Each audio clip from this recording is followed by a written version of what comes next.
The Ovomorph, referred to as an ovoid or simply just named the Xenomorph egg, is a part and form of the Xenomorph's development into maturity, specifically, the first stage of the Xenomorph XX121 life cycle. While it appears unassuming, the Ovomorph is a complex organism that maintains an amazing symbiotic relationship with the Mmmm, also known colloquially as the facehugger. But in today's data log, we at the project want to explain our current knowledge of these strange life forms. The Stage 1 Xenomorph XX121. The Ovomorph's height is around 2.5 feet in height and is slightly larger than the size of an average adult human male in the fetal position. They appear in varying shapes, however they do conform to what us humans traditionally consider as egg-shaped. Leathery, with green, grey, black and brown hues, the Ovomorph outer flesh-like surface resembles something in common with Earth's reptilian skins. At the base of the egg there is a number of flesh tendrils that grow out from its form. It is possible that these root-like vines are responsible for locating and absorbing nutrients. On top of this, these appendages might serve another purpose, potentially sensory organs or acting like methods of communication, like synapses within neurons in the brain. This could allow the Ovomorphs to coordinate with each other about viable hosts and help to determine which egg will engage a host while the others remain inanimate. At the top of the Ovomorph is 4 petal-like flaps of tissue. Its thick hide is incredibly resistant to damage and environmental pressures. Its outer layers resist tearing under high stress, and it can be difficult to slice or rupture the flesh with conventional melee weaponry or height-related incidents. Atmospheric pressure changes also appear to have little effect on the creature. Studies have shown that the Ovomorph can withstand pressure far exceeding multiple Earth atmospheric pressures, as well as resisting decompression of its internals whilst in near vacuum situations. However, if the organism is damaged in any way by a hostile, it would be to the opposing organism's detriment, as the Ovomorph, like its XX121 brood, possess highly concentrated acid for blood.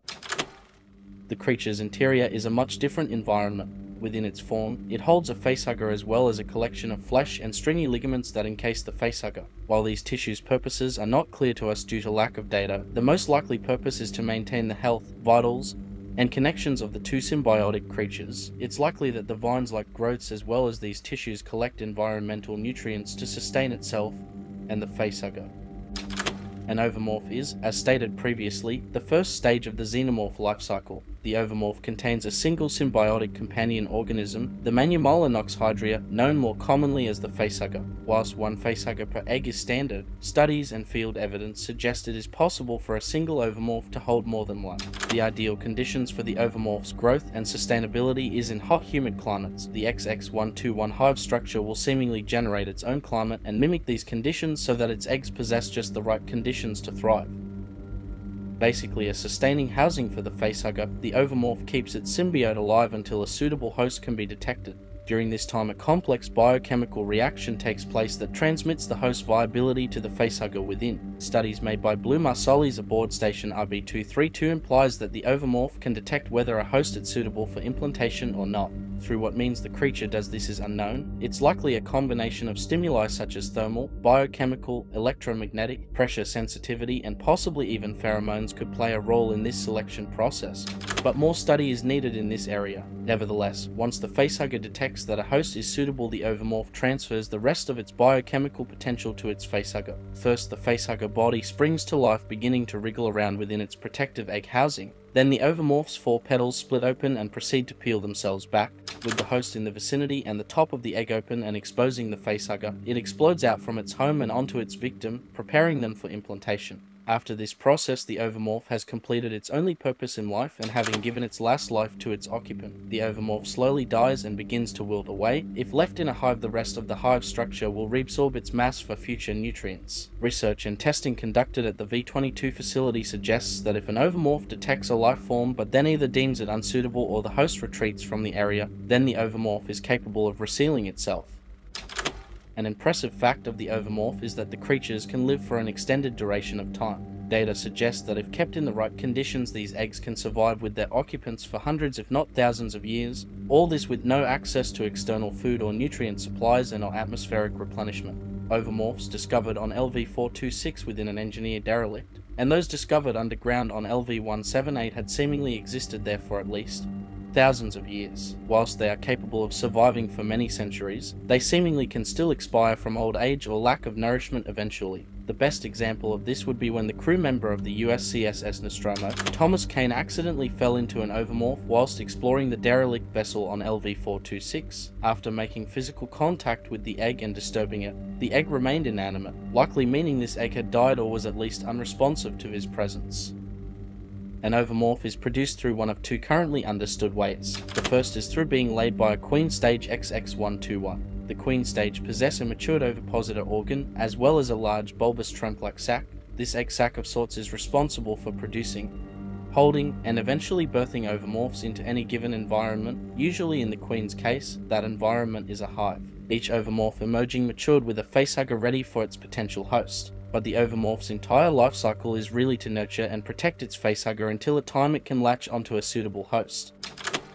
Rumors have suggested that different types of XX121 ovomorph can be produced, possibly holding facehuggers that were biologically equipped to implant a chestburster that would be born at the queen stage, skipping the first few stages. This yet unstudied ovomorph type would basically be a failsafe for a hive and its queen to quickly create a successor in case of the previous one's demise.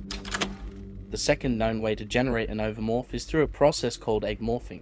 This process is generally a fast but crude way of producing eggs quickly when a hive and a queen is absent. Usually, the first steps of hive production, drone stage xenomorphs, will generally be by snatching away victims, dead or alive, taking them to be cocooned within an emerging hive structure. The host organism is plastered into the hive to restrain them. The XX121 will then implant ovomorphic genetic material from a special barb in their tails, which begin to metamorphosize the organism, rewriting their DNA until their body is completely transformed into an ovomorph. Egg morphing is a wasteful process, as not one but two host organisms are required to fulfill the life cycle, a host for egg morphing and a second for implantation. Egg morphing is likely how most hive get their start before a queen can be formed and begin producing eggs en masse.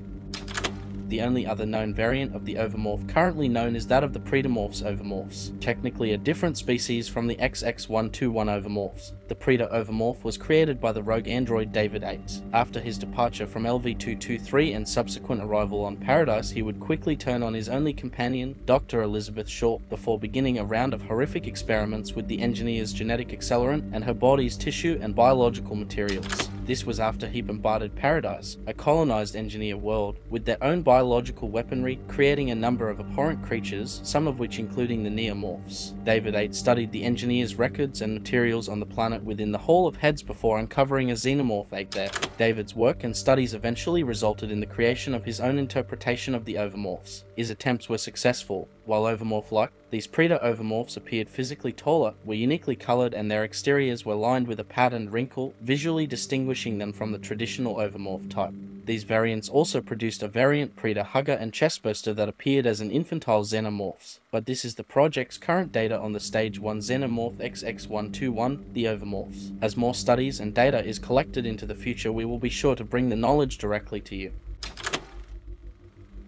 If you really want to support what we do here and gain a bunch of awesome rewards, consider joining as a Project ACHERON channel member like company representatives, the Sith Lord 906, Lewis Perkins, and Jack Fleming Jr., or like our team members, Raunchy, Ambrosia, and Karl from the War Game Bootcamp. Until next transmission, this is Project ACHERON bringing the knowledge and the power directly to you.